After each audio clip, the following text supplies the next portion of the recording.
بسم الله الرحمن الرحیم. قدرمندو لیدونکو اوریدونکو او ګرانو هیوادوالو سلامونه احترامات مې ومنئ.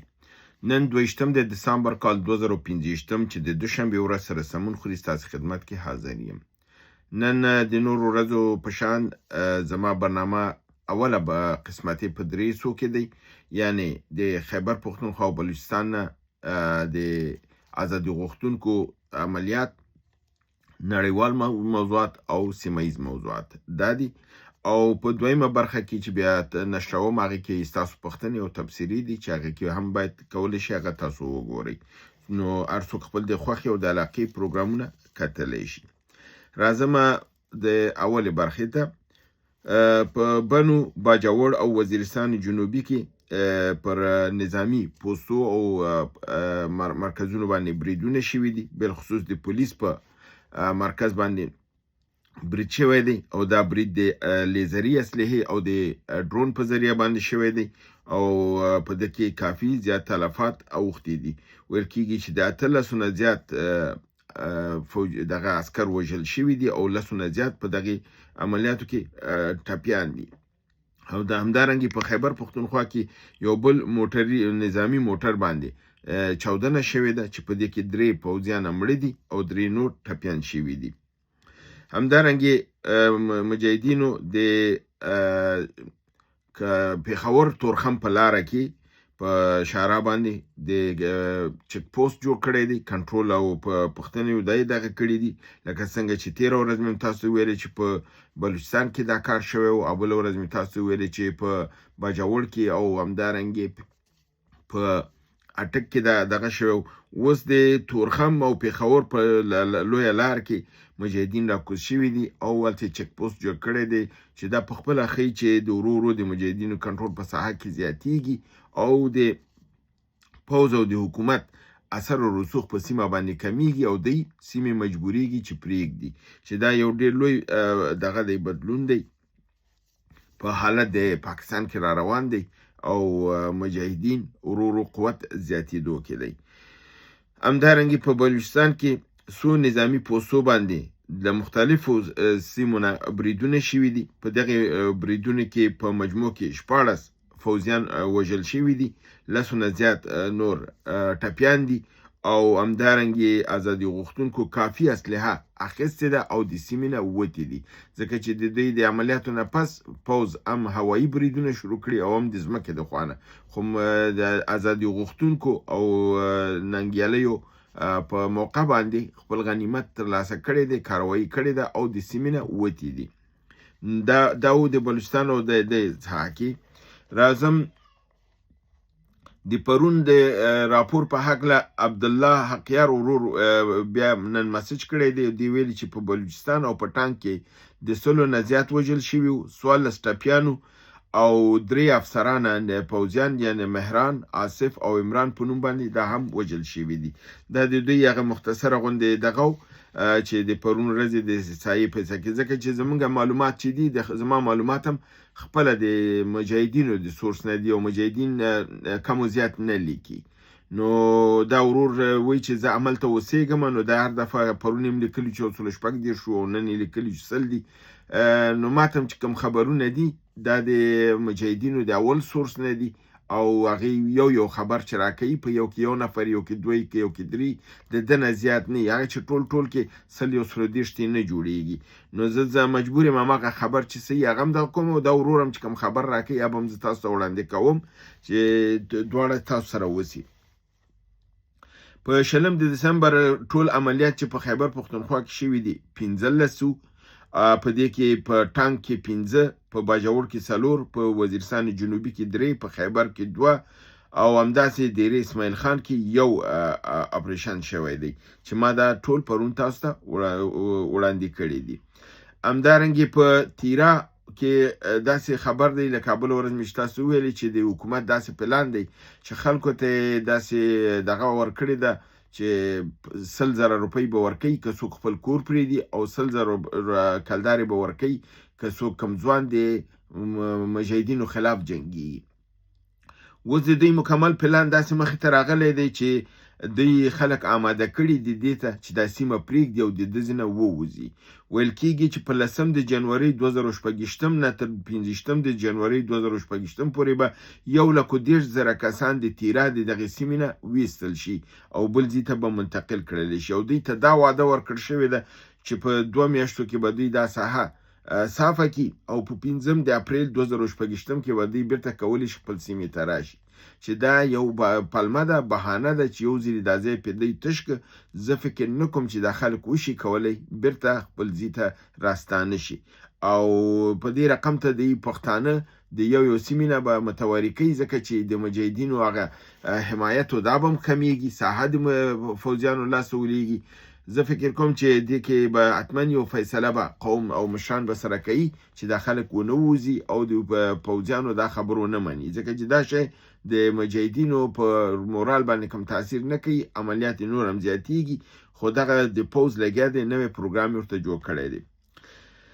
همدارنګې سهیل افریدي ویلي دي چې موږ په امریکا خرڅ کړلی شوي یو او پیسې اخیستل شوي دي، خو د احتساب او د حساب کولو ورځې رالنډې دي او د دې پوځ سره او د دې خلکو سره به حساب کیږي. دوی وایي چې دا کومې پلمې چې دوی ته جوړیږي دا د هماغه دغه دی چې دوی د امریکې سره معامله کړې ده او د خیبر پښتونخوا په ځمکه د دوی په معدنونو په دې ټول باندې معامله شوې ده.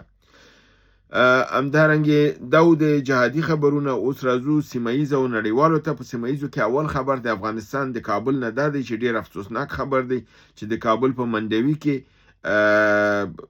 اور لګېدلی دی او بالخصوص دا د بوټانو جوړولو او خرڅولو په مارکیټ کې چې میرالم مارکیټ باندې یادېږي، دلته اور لګېدلی دی. ویل کېږي چې څه کم $1,000,000 خساره تخمین شوې ده چې دغې دوکانونو مارکیټونو ته رسېدلې ده. دویم خبر د یوکراین په هکله دی چې یوکراین پر روسیې باندې هوایي برید کړی دی او د دغې برید کې ویل کېږي چې په کوم ایرپورټ باندې دا نظامي ایرپورټ باندې دا برید کړی دی.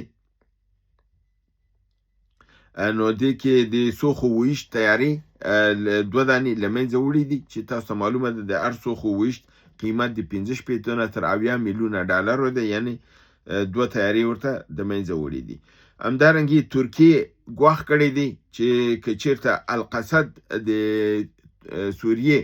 د حکومت سره ګډ نشي نو دوی به په سوریې باندې حمله وکړي او القصد به له منځه یوسي. دوی ویلي دي چې د القصد خپل د معاهدو او د تعهداتو نه خپه اړولې ده او د ترکیې سره بله لاره نه ده پاتې جز له دې نه چې په سوریې باندې ورننوځي او د القصد سره وجنګېږي او صاف یې کړي.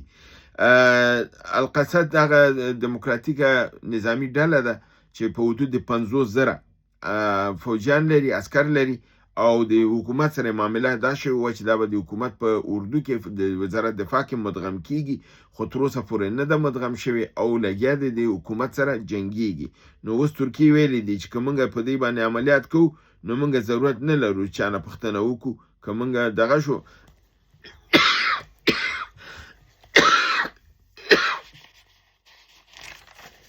که ضرورت شو نو موږ به په سوریې باندې ورننوځو او د القصد به په حساب صفایي کوو. همدارنګې ترکیې د F-16 طیارې د یونان په هوایي حدودو باندې ورغلي دي او یونان د دا کړی دی چې ترکیې زما د حدودو تخلف کړی دی، بیا خپل طیارې الوزولي دي او دا ویل کېږي چې دغه مانور ترکیې کړی دی، ممکن چې ترکیه په یونان باندې حمله وکړي. نو هلته د دوی ترمنځ د اوبو په سر شخړه ده د بحري سیمه ییز باندې او په څه جزایرو باندې، نو په دې اساس باندې هلته د دې خطر شته دی چې د دې ترمنځ یو جنګ وشي. نتانیاهو پروګرام لري چې امریکې ته به ځي او دا به کوشش کوي چې ډونالد ټرمپ دې ته قایل کړي چې باید په ایران باندې دویمه حمله وکړو. پرون برنامه کې ما تاسو ویلو چې اسرائیل غواړي حمله وکړي خو امریکا مخالفت کړی دی، امریکا نه غواړي په دې وخت کې حمله وکړي ځکه چې وایي چې ایران ممکن اسرائیل خراب کړي. اما نتانیاهو وایي چې دا به ځي او ډونالد ټرمپ سره به ګوري او هغه ته به دا قناعت ورکوي چې اجازه ورته ورکړي چې دوی باید په ایران باندې برید وکړي. او ممکنه ده دغه ناسته د ټرمپ او د نتانیاهو په 9 د دسامبر په امریکې کې سره وشي. همدارنګه هندوستان ژمنه کړې ده چې په کابل کې به یو 10 بستري شفخانه جوړي او همدارنګه په خوست، پکتیا او پکتیکا کې به 15 نورې شفخانې جوړي د خلکو لپاره او دا وعده یې کړې ده. د معاهده د نور جلال جلالي د افغانستان د روغتیا وزیر سره چې کله سفر کې و هلته دا ژمنه شوې ده. همدارنګه روسیې د یوکراین 2 نور ښارونه نیولي دي او د یوکراین پوځ یې په شاتګ باندې مجبور کړی دی. بل نړیوال مسله دا ده چې د مصر، قطر، ترکیه او د امریکې په ښار میامي کې سره ناسته شوې ده او دا د اسرائیل او د حماس ترمنځ چې کوم معاهده په شرم الشیخ کې وشوله او د دې ګارانټور همدا 4 مملکتونه دي، یعنی مصر او قطر او ترکیه او امریکا. اوس اکان فیدان دا خبره کړې ده د ترکیه وزیر خارجه چې د دغه اسرائیل چې دی ټول د معاهدې ټول اصول مات کړي دي، د تر خپل لاندې کړي دي او موږ فکر نه کوو چې من حیث د ګارانټور موږ دا ژمنه وشو کولای چې موږ به د معاهدې دویم پړاو ته چې دی ویل چې اول پړاو نه دی په خیر وځي دویم پړاو ته به ځي، دی ویل دا ممکن نه ده چې موږ دویم پړاو ته لاړ شو ځکه چې اسرائیل لګیا دی په حساب فلسطینیان وژني او د کوم وخت نه چې معاهده شوې ده تر اوسه پورې 400 فلسطینیان نور وژلي دي او ماشومان کلي او دا کورونه دا ټول لګیا دی اورانوي. د همدې لپاره اکان فیدان دا ویلي دي چې 3 ټکي باید مد نظر ونیول شي. یو دا دی چې غزه د فلسطینیانو ده او فلسطینیانو ته به پاتې کیږي. دویم دا دی چې د دې د جغرافیې د تقسیم نظر چې دی دا موږ ردوو او دا قابل د قبول نه دی. دریم دا دی چې تصمیم د منطقې او د سیمې خلک به نیسي، نه چې نتانیاهو او نور به نیسي.